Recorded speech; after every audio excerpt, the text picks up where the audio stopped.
Hello and welcome back to my YouTube channel. In fact, welcome to our English grammar learning series. Today we are diving into one of the most useful tenses in English grammar, that is the past perfect tense. Now the question that immediately strikes your mind is, what is past perfect tense? The most important thing is it is used to show that one action happened before another action in the past. Let's understand this in a better way. But before proceeding, we need to understand the structure of the past perfect tense. देखिए, इसका structure भी बिल्कुल simple है. सबसे पहली बात तो क्योंकि ये पास्ट परफेक्ट है, तो जो प्रेजेंट परफेक्ट होता है उसमें हम हैज और हैव का यूज करते हैं.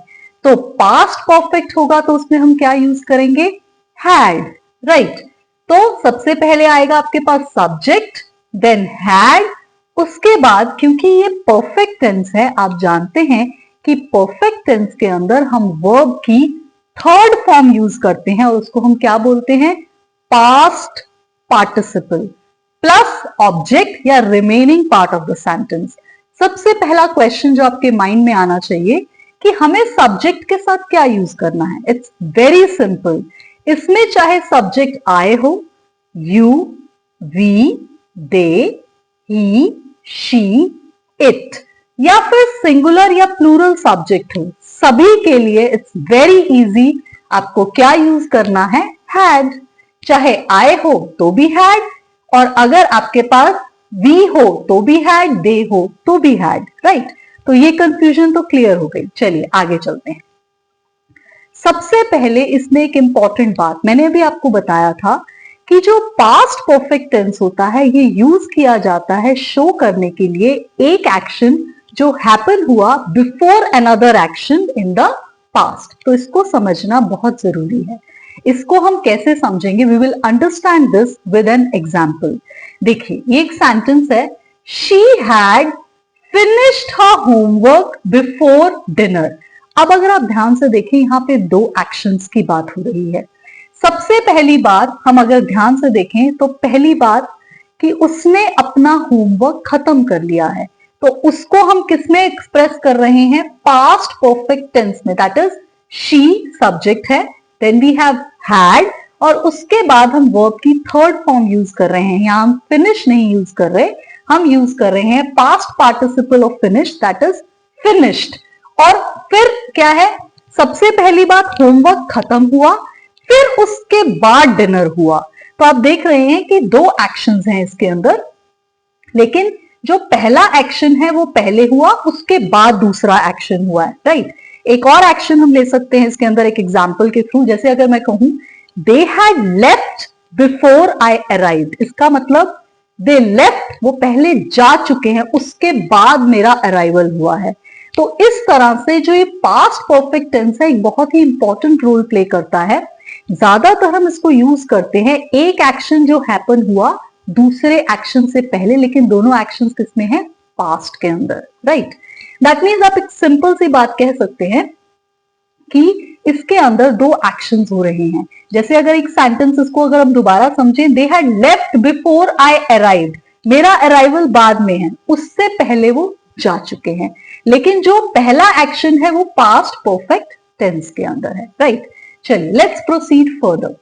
देखिए, स्ट्रक्चर तो हमें समझ आ गया कि सब्जेक्ट आएगा, then we have had, then verb की थर्ड फॉर्म प्लस ऑब्जेक्ट. तो एफर्मेटिव सेंटेंस में भी स्ट्रक्चर तो सेम ही रहेगा. तो कुछ एग्जाम्पल्स से समझते हैं. अगर मेरा सब्जेक्ट है आई, तो अभी हमने सीखा कि वेरी सिंपल, इसमें कुछ भी सोचने की नीड नहीं है. आप हमेशा क्या यूज करेंगे? हैड. तो आई had switched off the lights. हमने सीखा भी था जब हमने शॉर्ट सेंटेंसेस सीखे थे, तो हम कभी भी क्लोज ऑफ नहीं बोलते, हम बोलते हैं स्विच्ड ऑफ द लाइट्स. तो ये एक एफर्मेटिव सेंटेंस हो गया, राइट. लेकिन अब एक और सेंटेंस समझते हैं.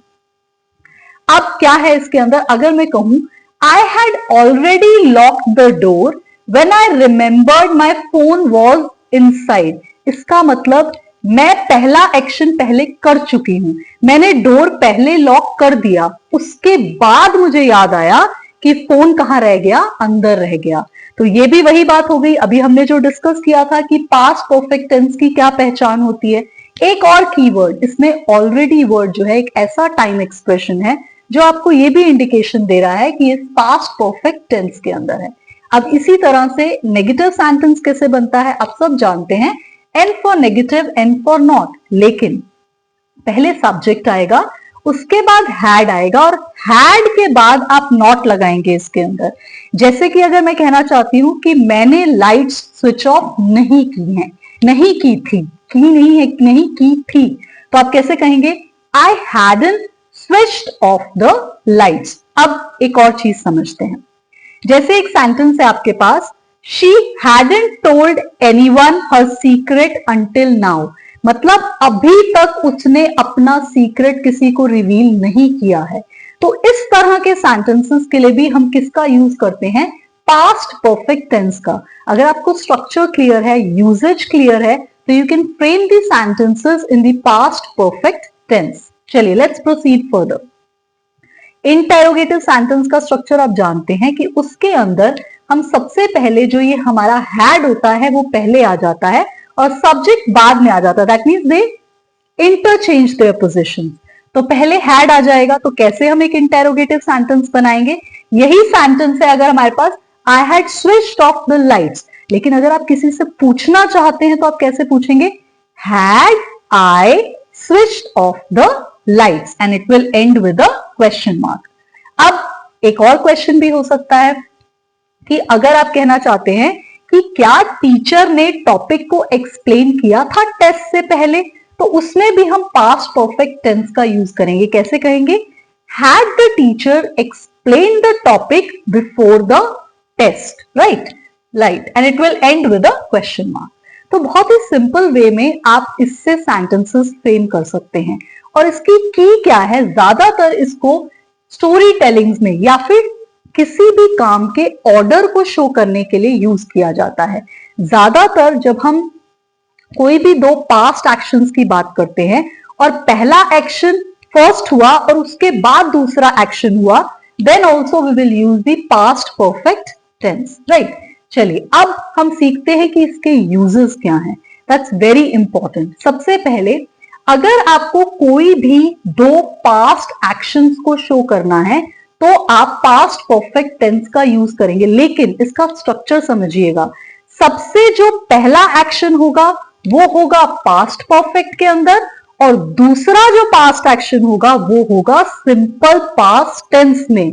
देखिए अब इसको कैसे फ्रेम करेंगे, जब आप एक सेंटेंस फ्रेम करेंगे तो उसमें आप इजीली फिगर आउट कर लेंगे कि पहला एक्शन हमने स्ट्रक्चर यूज करना है पास्ट परफेक्ट का, और जो दूसरा पास्ट एक्शन फ्रेम करना है वो करना है सिंपल पास्ट टेंस में। जैसे एक छोटा सा सेंटेंस है, she had left before I arrived. अगर आप देखें शी हैड लेफ्ट, तो जो पहला सेंटेंस है, जो पहला एक्शन है, जो पहले हो गया वो हमने पास्ट परफेक्ट में किया, और उसके बाद बिफोर आई अराइव्ड। अब ये जो आई अराइव्ड है वो एक सिंपल पास्ट टेंस का सेंटेंस है।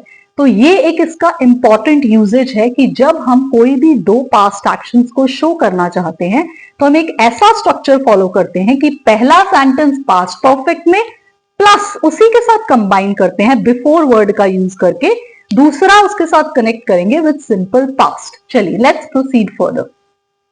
आप सब जानते हैं कि रिपोर्टेड स्पीच होती है, एक होती है डायरेक्ट स्पीच और एक होती है इनडायरेक्ट स्पीच।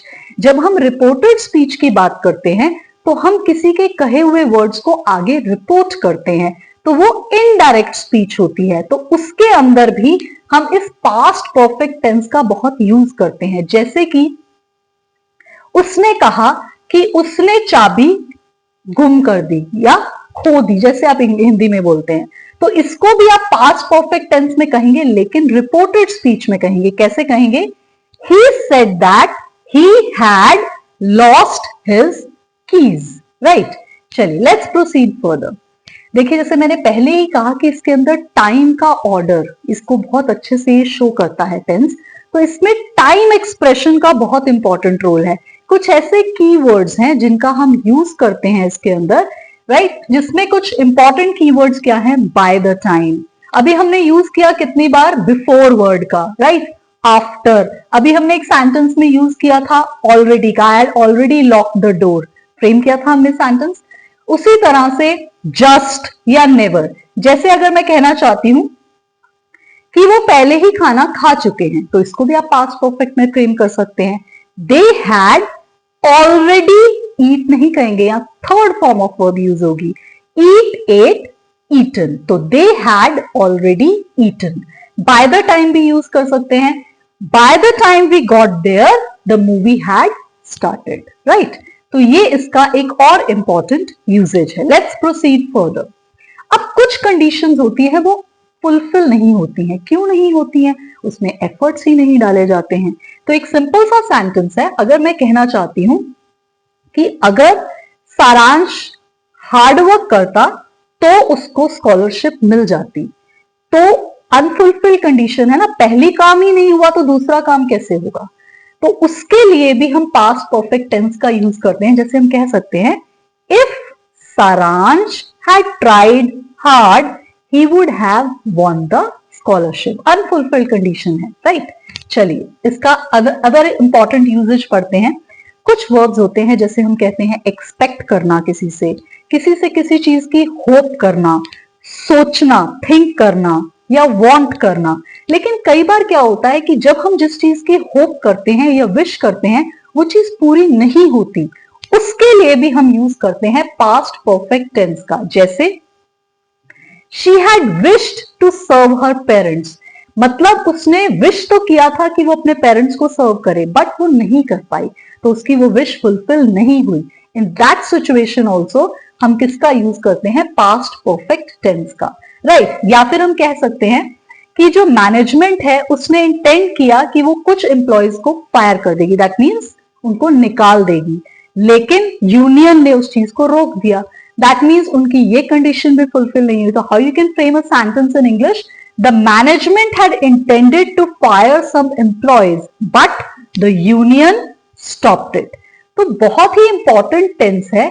जो पास्ट परफेक्ट टेंस होता है उसको हम बहुत ज्यादा स्टोरी टेलिंग में यूज करते हैं, जब हम किसी कॉन्टेक्स्ट की बात करते हैं, एक बैकग्राउंड सेट करते हैं। मान लीजिए एक छोटा सा सेंटेंस है, they had just locked the door when they heard a strange noise outside।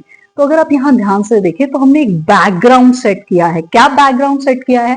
Number one action, अब एक बैकग्राउंड की साउंड आएगी, locked the door, and the second thing is हमने बोला दे हर्ड अ स्ट्रेंज नॉइज, तो हम background में एक नॉइज भी क्रिएट करते हैं।